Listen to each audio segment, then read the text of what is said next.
संगति या साथ, मित्र और साथी मनुष्य के व्यक्तित्व के लिए सबसे महत्वपूर्ण होते हैं। अब आप कहेंगे ये कैसे? मनुष्य अवश्य अपने व्यक्तित्व के लिए उत्तरदायी होता है, परंतु मनुष्य संगति में ना चाहते हुए भी उसका व्यक्तित्व संगत की भांति हो जाता है। इन पात्रों को देख रहे हैं, मध्य में जल रखा है, इसमें दूध है और इसमें मलिन कीचड़ रखा है। यदि मैं इस जल को इस दूध में मिलाता हूं तो ये जल दूध बन जाता है, और यदि इसी जल को इस मलिन कीचड़ में मिलाता हूं तो क्या हुआ? ये जल कीचड़ बन गया। ऐसी कोई युक्ति नहीं कि जल बिना घुले मिले दूध या कीचड़ में अपना अस्तित्व बनाए रखे या उनसे अलग रहे। और ठीक ऐसा ही मनुष्य के जीवन में भी होता है। यदि एक गुणहीन व्यक्ति गुणवानों की संगत में बैठे तो उसे भी गुणवान समझा जाता है, सम्मान का पात्र समझा जाता है। और यदि एक गुणवान व्यक्ति गुणहीनों की संगत में बैठे तो उसे भी तिरस्कार मिलता है। इसलिए अपने जीवन में सदैव संगति सोच समझकर सावधानी से चुनिएगा। कभी खेत में किसी किसान को खेती करते देखा है? वो उसे सींचता है, उसे जोतता है, पशु पक्षियों से खेत की फसल की रक्षा करता है, परंतु एक बात का वो सबसे विशेष ध्यान रखता है कि कहीं खेत में खरपतवार ना उग जाए, क्योंकि एक खरपतवार खेत की सारी फसल को नष्ट कर सकती है।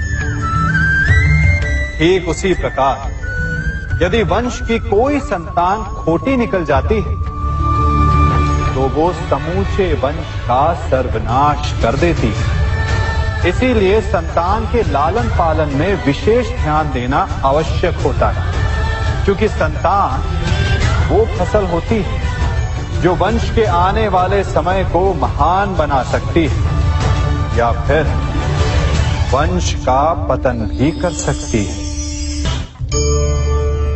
मनुष्य भी बड़ा विचित्र प्राणी है। अपनों से नीचे के स्तर के लोगों को वो हे दृष्टि से देखता है, उनका उपहास उड़ाता है, उनसे बार बार कहता है कि तुम्हारा कुछ नहीं हो सकता, तुम भविष्य में कुछ नहीं कर पाओगे।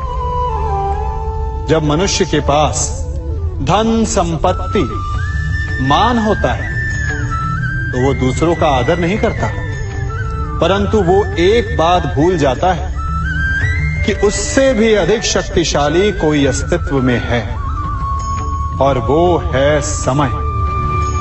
काल काल अपना चक्र कब बदलेगा ये कोई नहीं जानता। समय अपनी करवट कब लेगा ये कोई नहीं जानता।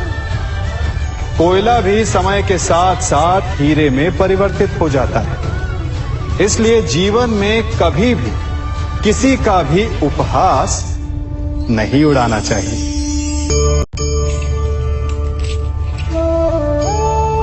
बड़ी विकट समस्या है। मुझे स्मरण ही नहीं हो रहा कि इस गुच्छे की कौन सी चाबी इस ताले को खोलेगी।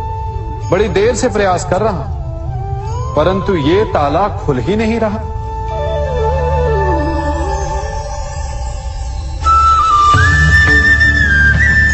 ऐसी परिस्थिति में आप क्या करेंगे? अधिकतर लोग ऐसी परिस्थिति में अपनी आशा खो बैठते हैं। उन्हें लगता है कि चाबी खो गई। वो तिलमिला जाते हैं, क्रोधित हो उठते हैं, परंतु उस समय धैर्य रखें तो गुच्छे की अंतिम चाबी ताला खोल सकती है। कुल्हाड़ी का अंतिम प्रहार वृक्ष को काट के गिरा देता है, परंतु क्या सत्य में कुल्हाड़ी का अंतिम प्रहार वृक्ष को काट के गिरा देता है? आपको आपका लक्ष्य दिला देता है? नहीं। आपका निरंतर प्रयत्न ही आपको सफलता दिलाता है। जब आपका मन निराश है तो अपने कार्य में दुगनी उत्साह से जुट जाए, क्योंकि अनावरत बहता जल ही कठोर चट्टान को काट सकता है। सफलता का मूल है परिश्रम, प्रयास और आशा। मनुष्य का जीवन ऋतुओं के समान होता है। आज ग्रीष्म तो कल वर्षा, परसों शीत। तनिक संकट आया तो हम संयम खो बैठते हैं, तनिक ऋतु बदली तो हम अधीर हो जाते हैं। अपने आक्रोश में, अपने क्रोध में हम उनसे ही संबंध बिगाड़ लेते हैं जो हमारे अपने होते हैं। क्यों ऐसा होता है ना? हमें लगता है कि हमारे अपने फिर से मना लेंगे, परंतु स्मरण रखिए, सदा ऐसा करना संभव नहीं होता। सागर की उछलती लहरों को तट सहता है, और यदि तट ही टूट जाए तो बाढ़ आ जाती है। हमारे संबंध भी दूध की भांति होते हैं। दूध तपकर उबल सकता है, परंतु यदि उसमें खटास आ जाए तो वो फट भी जाते हैं। और फटे दूध को चाहे जितना मत लो, उसमें से माखन नहीं निकलेगा। इसीलिए अपने संबंधों को संभल कर निभाना चाहिए। मनुष्य की सबसे बड़ी दुर्बलता क्या होती है? सोचिए। धन, प्रेम, अहंकार। मनुष्य की सबसे बड़ी दुर्बलता होती है उसके रहस्य। चाहे आप कितने भी शक्तिशाली क्यों ना हो, कितने भी प्रबल क्यों ना हो, परंतु उसके रहस्य उसके नाश की चाबी होती है। इसलिए यदि प्रबल रहना है, शक्तिशाली रहना है, समर्थ रहना है, तो अपने रहस्य को किसी को भी ना बताएं, ना मित्र को और ना ही शत्रु को, क्योंकि समय पड़ने पर कब कौन शत्रु हो जाए ऐसा कहना संभव नहीं। विभीषण को रावण के अमृत कुंड का ज्ञात था, इसीलिए प्रभु श्री राम रावण का वध करने में सफल हो सके। इसलिए उचित यही है कि आप अपने रहस्य को स्वयं तक ही सीमित रखें।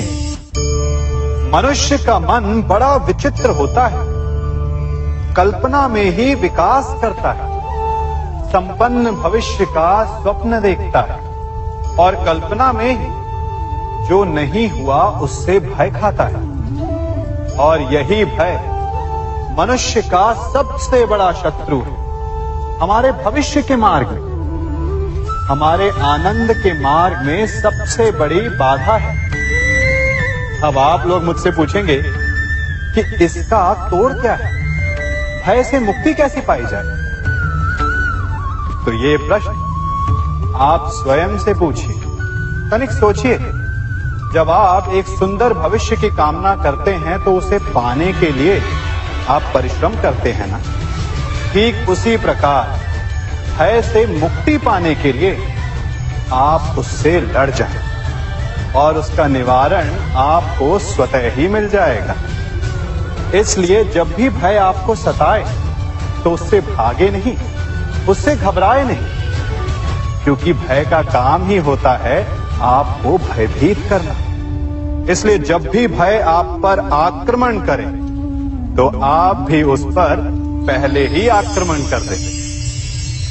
हम सब मित्रों के साथ रहना चाहते हैं, शत्रुओं से दूर रहना चाहते हैं। क्यों? क्योंकि हमें जीवन में आनंद पाना है, जीवन में आगे बढ़ना है, स्वयं को संपन्न देखना है। और यदि किसी से भी आप पूछेंगे कि जीवन में सफलता पाने के लिए सबसे अधिक आवश्यकता किसकी होती है, तो हर एक आपको लगभग एक ही उत्तर देगा।